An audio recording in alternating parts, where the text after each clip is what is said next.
Padrão de beleza é um conjunto de características físicas que são consideradas ideais. É uma construção social e pode variar de acordo com o contexto histórico, cultural ou etário. A imposição de um padrão de beleza pode ter consequências negativas, como problemas de autoestima e distúrbios de autoimagem. O importante é ter consciência de que existem vários tipos de beleza e de que cada pessoa é única. Mas como lidar com a cobrança em busca desse padrão? E para descobrir isso, buscamos profissionais da área da beleza e da saúde e questionamos sobre o que é padrão de beleza para cada um deles. Bom, para mim, o padrão de beleza, infelizmente, existem dois tipos. Existe o da sociedade e existe o meu. O da sociedade, até hoje, continua sendo, quando a gente pensa em mulheres brancas, magras, altas, loiras, de olho claro, um padrão totalmente eurocêntrico que não é a realidade que a gente tem no Brasil de pessoas miscigenadas. Então, é um determinado tipo de corpo, formato de rosto, um bom espaço de pálpebra quando a gente pensa na maquiagem, etc. O meu padrão de beleza eu gosto de pessoas que estejam bem com a sua própria imagem. Eu acho que isso é o mais bonito que a gente pode ver. Pessoas que se aceitam como elas são, que sabem se vestir de acordo com o estilo delas, que elas gostam, que sabem se maquiar de acordo com o que elas gostam, realçando as suas características. Então, acho que esse é o verdadeiro padrão de beleza. Não acredito em algo totalmente exato, acredito em algo que mais a gente sente do que o que a gente vê. O que é um padrão de beleza é uma pergunta bastante difícil de responder. São muitos fatores que estão envolvidos, né, na formação desse padrão de beleza. São fatores culturais, econômicos, étnicos, sociais. Então, padrão de beleza, tecnicamente, a gente diria que é tudo aquilo que é aceito por um grupo de pessoas como belo, mas que não tem que ser uma coisa rígida, não é uma coisa engessada. O que é bonito pra mim pode não ser bonito pra você, o que é bonito pra uma sociedade pode não ser bonito pra outra. E existem aí mil questões que a gente pode colocar, a questão de gênero, né? É uma discussão bastante complexa. Mas hoje, eu olhando mais tecnicamente sobre o que é um padrão de beleza, eu diria que assim, o que a gente espera num rosto? São dois olhos, um nariz, uma boca.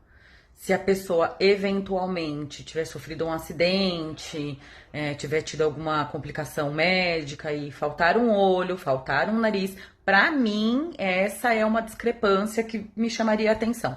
Agora, se esse olho é azul, se esse olho é castanho, se esse lábio é maior, menor, se esse nariz é mais largo ou mais comprido, pra mim, Luciana, não faz uma grande diferença. Isso não tem, na minha cabeça não tem como padronizar, mas é uma coisa padronizada pela sociedade, né? Então, por exemplo, se a gente for falar de questão étnica, um nariz fino e pequeno, claro que é mais aceito socialmente, por causa das questões de racismo.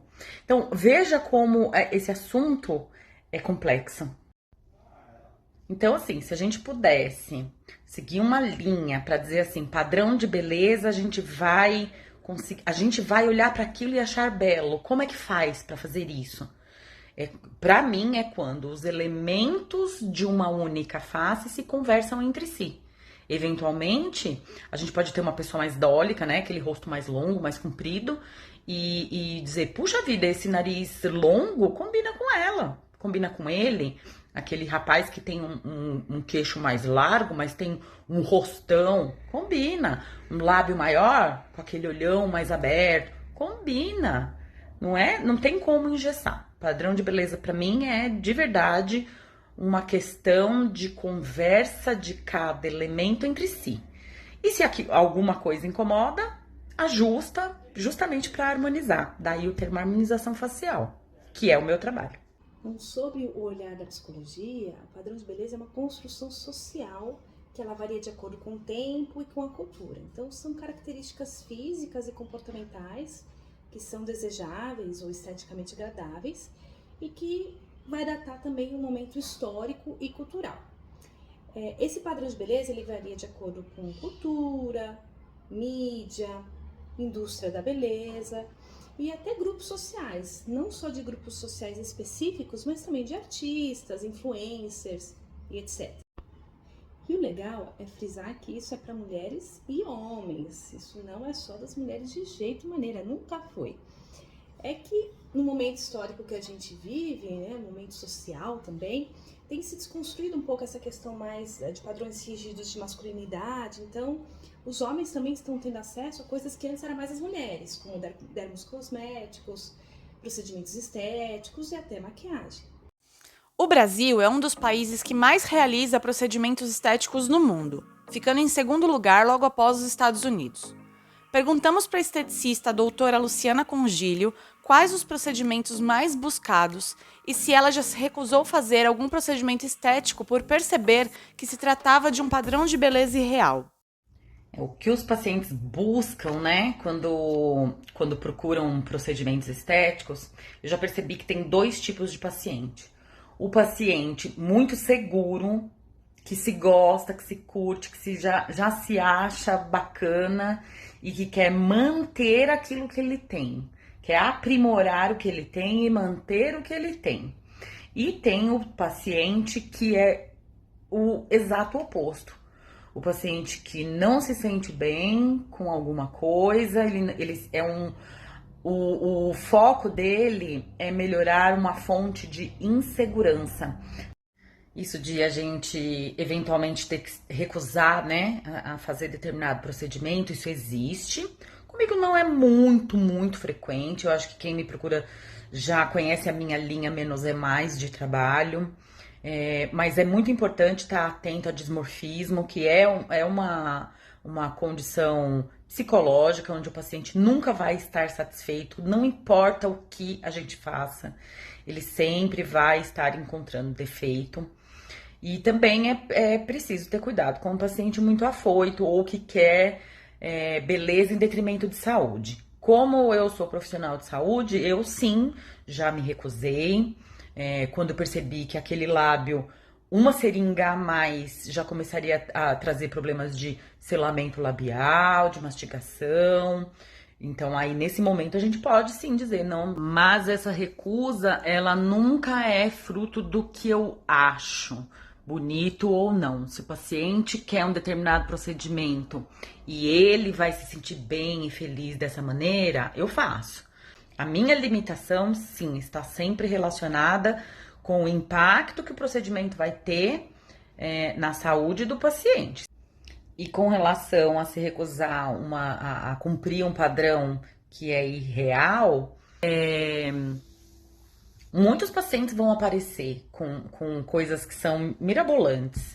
Acho que vale muito a pena, mais do que se recusar, conversar, explicar, educar o nosso paciente de que atingir certas feições, certos desenhos, certos resultados não é possível, né? Mais do que simplesmente dizer não vou fazer, não vou fazer por causa disso, disso e daquilo.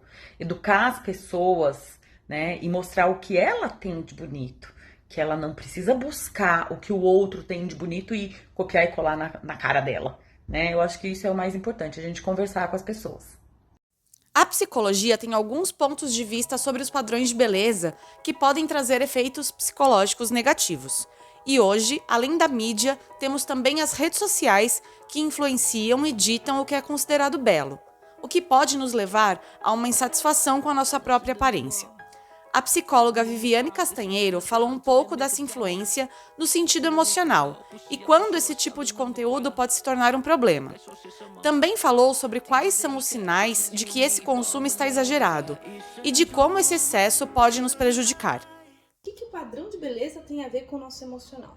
Bom, o padrão de beleza está relacionado com a nossa identidade e a nossa forma de viver perante o mundo.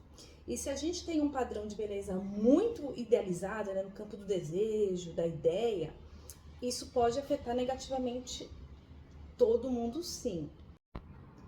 Isso porque se a autossegurança ou as questões de identidade não estiverem bem equilibradas, bem fortes dentro da gente, a gente acaba tendo uma distorção de autoimagem, podemos também ter transtornos alimentares, comportamentos de risco, que inclui vários procedimentos estéticos, cirurgias plásticas, né, uso de substâncias perigosas e até dietas muito restritivas.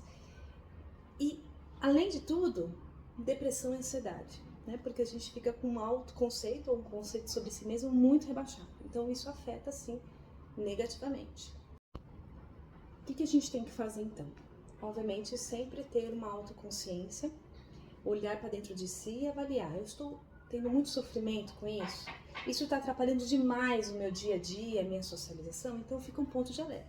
E o que fazer então, caso você perceba que precisa dar uma ajustada nesses pontos? A gente precisa olhar qual que é o conceito que a gente tem sobre nós mesmos, porque isso vai influenciar a autoaceitação, a autossegurança, a autoestima, evitar muito discurso de comparação, também entender que há uma diversidade humana maravilhosa e todo mundo tem a sua limitação, a sua potência, as suas características. E isso é maravilhoso, a diversidade humana é incrível. E é legal também a gente pensar na questão de ter senso crítico das coisas. Em que sentido? O padrão de beleza, como a gente disse, ele tem a ver com cultura, tempo e muitas coisas. E isso serve para nos inspirar, né? Então, se a gente está bem forte em quem a gente pega as coisas como inspiração e não como definição de quem que a gente é. Então isso é muito importante. E caso você veja que tá difícil se organizar mais essas caixinhas, procure um psicólogo, converse sobre isso. Isso é primordial, não só para essas questões mais de beleza, mas também o resto da sua vida para várias coisas. Vimos que muitas das respostas contam com o masculino. E é aqui que começamos a questionar o porquê as mulheres consomem mais maquiagem do que os homens, se no final das contas maquiagem é um produto de beleza sem gênero. Hoje existe nas redes sociais uma trend que homens buscam normalizar o uso de maquiagem. E se você rolar os comentários, se depara com frases desse tipo.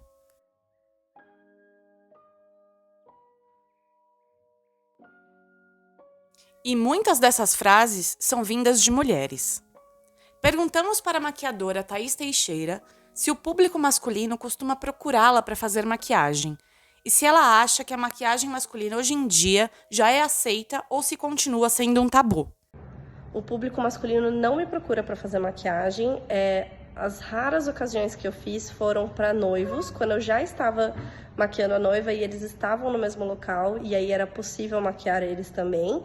Ou em algumas ocasiões como gravação de videoclipe para banda, já fiz, e político, quando chega na época eleitoral, eles precisam fazer a foto que vai para a urna, a foto que vai para as campanhas, que vai para o santinho, que vai para uma mídia impressa, um outdoor, etc. Eu já fiz maquiagem também para essa situação.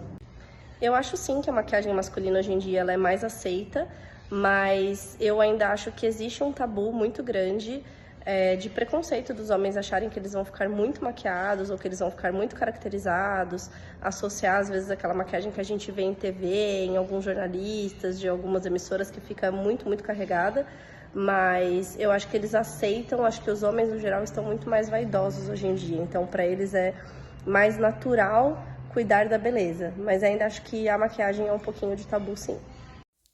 Hoje em dia é muito fácil encontrar tutoriais de como afinar seu rosto ou sobre o poder que a maquiagem tem de transformar. A maquiagem muitas vezes também é utilizada para alcançar um padrão que a sociedade nos cobra. Mais uma vez, a Thaís nos fala sobre a busca desse tipo de maquiagem caricata e se ela já teve alguma experiência com alguma cliente que quis mudar a sua aparência através da maquiagem para se adequar a algum padrão de beleza. De acordo com o meu estilo de maquiagem, pedem muito mais uma maquiagem que vai harmonizar com a beleza delas do que caracterizar e transformar. Eu brinco que se a pessoa se olha no espelho e fala, nossa, como eu tô bonita, nem parece eu, minha maquiagem tá errada. Porque se não tá parecendo ela, tá errada. Eu não fiz algo que ficou bacana para aquela pessoa. Eu tenho um estilo muito bem definido e uma carreira muito bem consolidada já há 11 anos na maquiagem, então foram raras as pessoas que quiseram mudar drasticamente sua aparência. Mas eu lembro de um episódio específico em que uma cliente que nunca tinha se maquiado profissionalmente, ela veio para se maquiar para o casamento da filha. ela tinha uma expectativa de maquiagem, isso já faz uns bons anos, então a gente ainda nem tinha os filtros que a gente tem hoje em dia, mas ela tinha uma expectativa de que ela ia ficar com a pele totalmente lisa, sem nenhuma ruga, e ela tinha bastante linha de expressão. Só que a gente bem sabe que maquiagem, quanto mais excesso de produto a gente coloca na pele, mais vai marcar essa linha de expressão.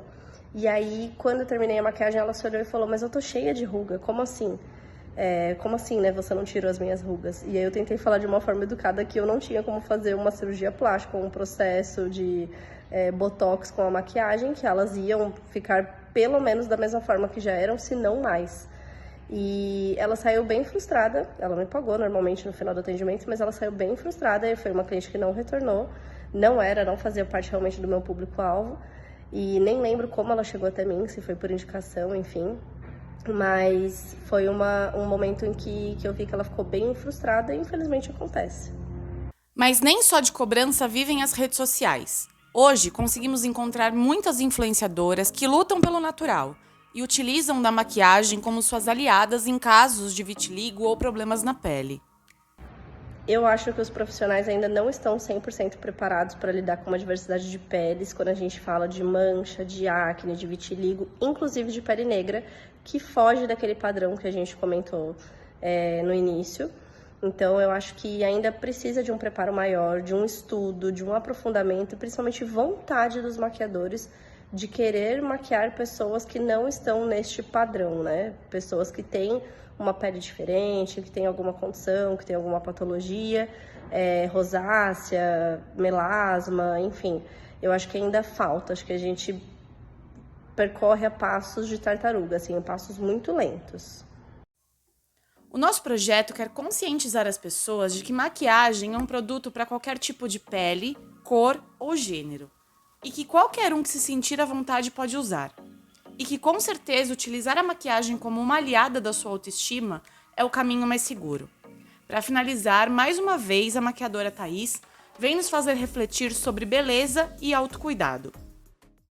Eu acho que a maquiagem ela pode ser tanto padrão de beleza como autocuidado, mas eu acho que hoje em dia a maquiagem ela entra muito no autocuidado, até por causa dos produtos que a gente tem, né? Então, o protetor solar, por exemplo, que eu uso, ele é em bastão com cor, então eu já faço duas coisas ao mesmo tempo. Eu já cuido da minha pele, protegendo ela, e estando maquiada ao mesmo tempo. Então, a gente tem várias maquiagens que hoje também são tratamentos.